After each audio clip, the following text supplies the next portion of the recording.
student. Nandito po ako ngayon para i-share sa inyo kung paano ko binago ni God, kung ano yung buhay ko bago siya naging parte nito, at kung ano yung buhay ko matapos nito. So, pinanganak po ako sa Parola, Tondo, Manila noong June 15, 2004. So, sa Manila po, magulo po doon. Kaya yung parents ko, nag-decide sila na lumipat dito sa San Pablo, yung 1 year old ako. And, nung habang lumalaki ako, nakapansin ko, parang layo ng loob sa akin ng dalawang nakatatanggap kapatid. And hindi ko yun alam, pinapabayaan ko lang siya until 5 years old ako. And then ko nalaman na kaya pala ganun is because hindi ko pala sila tunay na kapatid. Ako po ay anak sa labas. Tapos, nalaman ko yun nang hindi po sinasadyang nasabi nila sa akin. So, tinanggap ko po yun kasi bata pa naman po ako, hindi ko po alam kung ibig sabihin yun. Nagkaroon ako ng mga kapatid pa na mas puso sa akin. Pero nung malaman po nila yun, sila po nagalit sila. Ako hindi po ako nagalit. Sabi ko, bakit ano pa masama po na kung sa labas? Ano ba ibig sabihin yun? Pero yung nakawagan ko kapatid, para hindi nila matanggap. Tapos, napapansin ko, habang lumalaki ako, kapag may usapan yung family namin, bawang yun. Kapag pinag-uusapan yung mga kapatid ko, proud na proud yung parents ko, lagi sinasabi, ay magaling yan, magaling yan. Pero kapag ako yung pinag-uusapan, lagi nilang binabago yung family. So, all I was wondering, parang feeling ko I was the black sheep of the family. Para kasi, lagi na lang ako yung nauuwi kapag pupunta sila ng bayan, lagi sila lang yung may pasalubong ko. So, nung una, pinapabayaan ko yun, pero habang tumatagal, nakapansin ako, parang iba na yata. So, di ko inaalam yung ibig sabihin kasi para sa akin, pantay-pantay lang naman.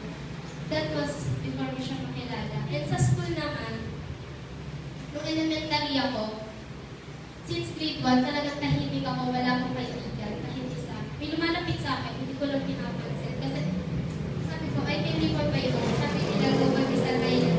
Pero kapatunayan ko hindi yung totoo. Akala ko kaya kong patunayan, pero hindi pala. Kasi nung mag-isa lang ako, dumating yung time na pag free time, nag-review lang ako kasi wala naman akong gagawin. Then, so nangyari, advance ako dun sa lesson. And marami nagagalit sa akin. Yung parang tao na pinipilit ako hilahin pababa pag nasa taas na ako. So doon ako nagkaroon ng kaaway. Hindi yung time na sinisira nila yung mga gamit ko, tinatapon nila yung assignments ko para hindi ako pa-very good ng teacher. Tapos sinisiraan nila ako sa principal namin, sa classmate ko.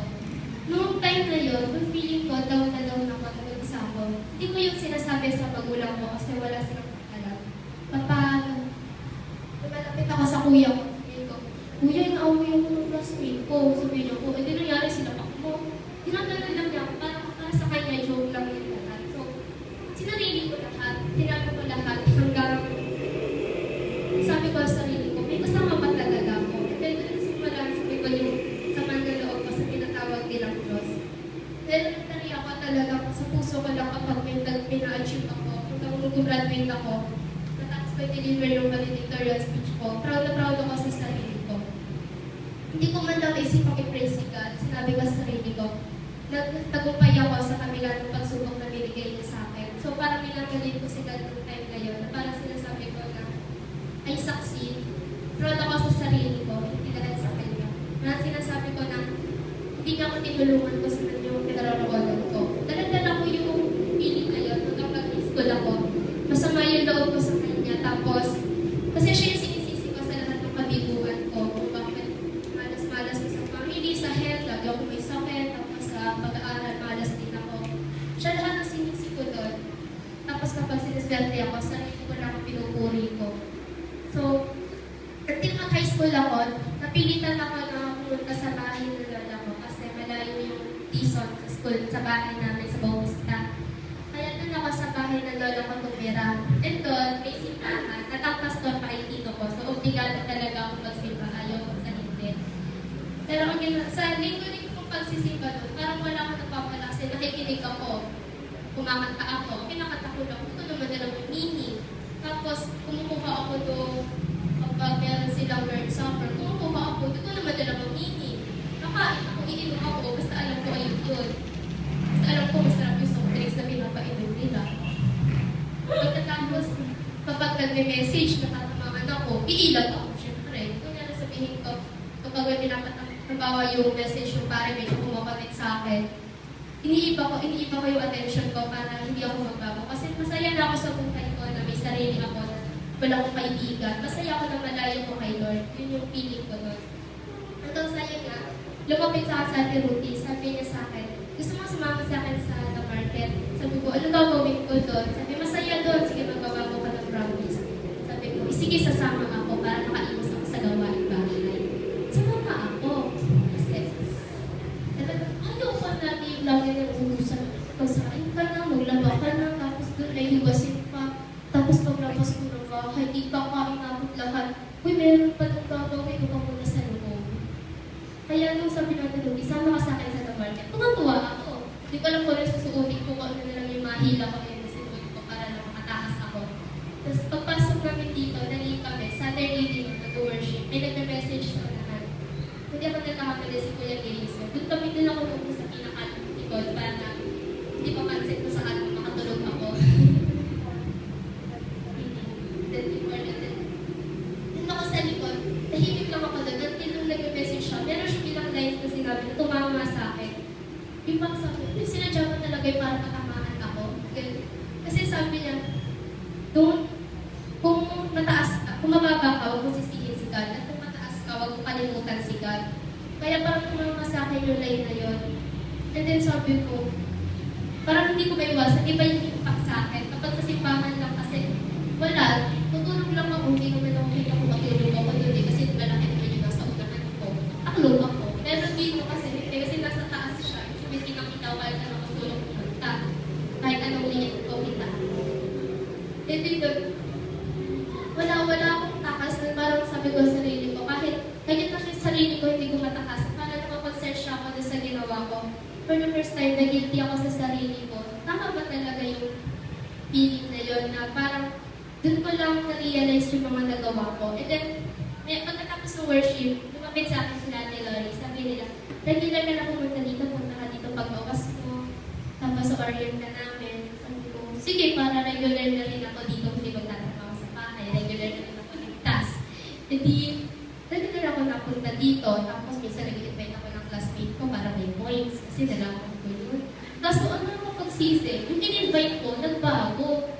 In-invite ko dito, nagsisi sila, natanggap sila. Ibig sabihin ko pa sila tumanggap sa akin. Yung ko yung nag-invite. Sabi ko, bakit gano'n? E di, tapos, tinusap ako ng mga classmates ko kasi napapansin nila, wala pa rin pagbabago sa akin. Samantalang ako yun ako na nag-invite sa kanila.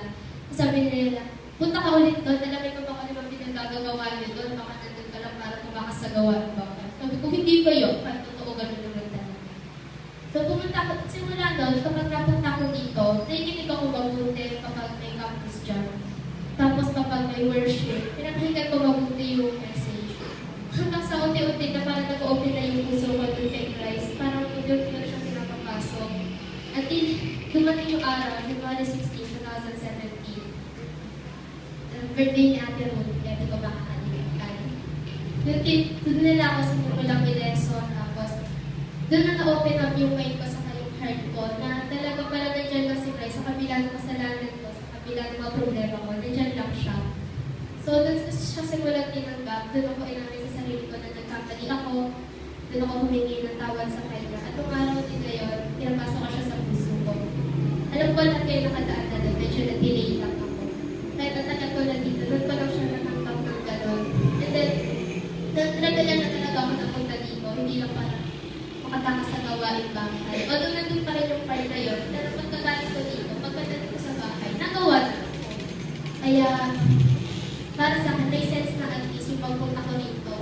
Tapos, pag nandito ako, nasaya-saya ako, yung parang dito ko lang experience yung try na kapag nandito ako, feeling ko, masarap ko yung feeling ko kahit hindi. Tapos, pag nandito ako, feeling, nakakalimutan ko lahat ng sadness ko. Kaya, para sa akin, yung mga simple fellowship dito, kapag nagkakaroon ng campus job, talagang tinitreasure ko yun na sobra kasi mabibilang ko lang sa daliri ko kung ilang beses ako naging ganun kasaya sa buong buhay ko. Kaya kapag, minsan nga kapag aabutin ako ng gabi dito, pag-uwiin ako ng Ate Ruth, ayoko pa umuwi kasi sa bahay iiyak na lang ako doon.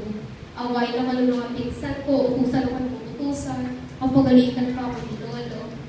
Kaya parang ayokong umuwi muna. Tapos pag nandito ako, nakakalimutan ko lahat.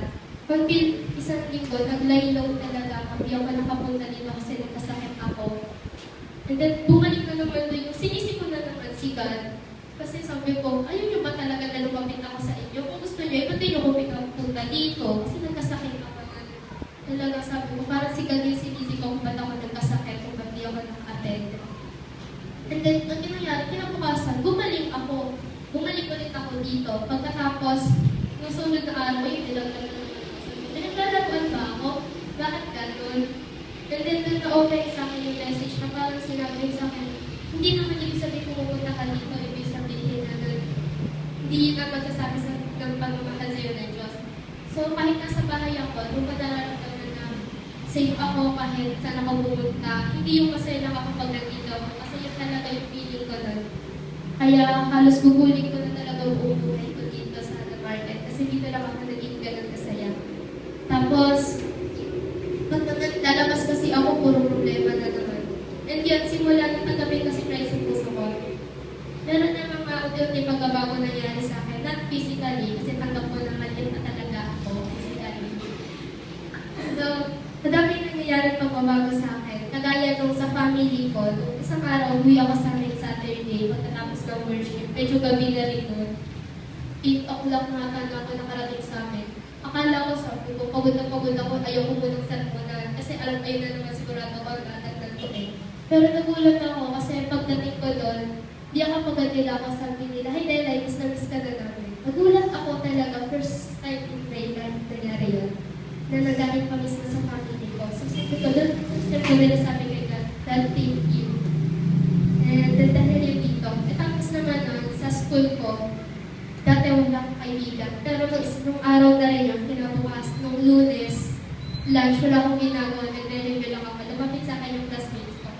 Di lang din gusto sumama sa amin. Gagala kami, tapos magturong pa na meron kasi kami activity. Sumama ako. Tapos nung hapon, sabi nila, sama ka na, sabay ka na sa amin pag-uwi. And first time ko rin yung naranasan na may kasabay ako pag-uwi. Although may kasabay ako, pero hindi nila ako siya nag-uupi ako kasi nag-usap sila, ako hindi ako pinakausap. Iuuna ako. Pag-isa na lang ako uuwi. Kaya first time ko yung naranasan, doon ko naramdaman yung presence ko. Ever since nung pumunta ako kay Lord, doon ko lang naramdaman na nabubuhay pala ako. Na hindi nabubuhay lang ako para sa sarili ko.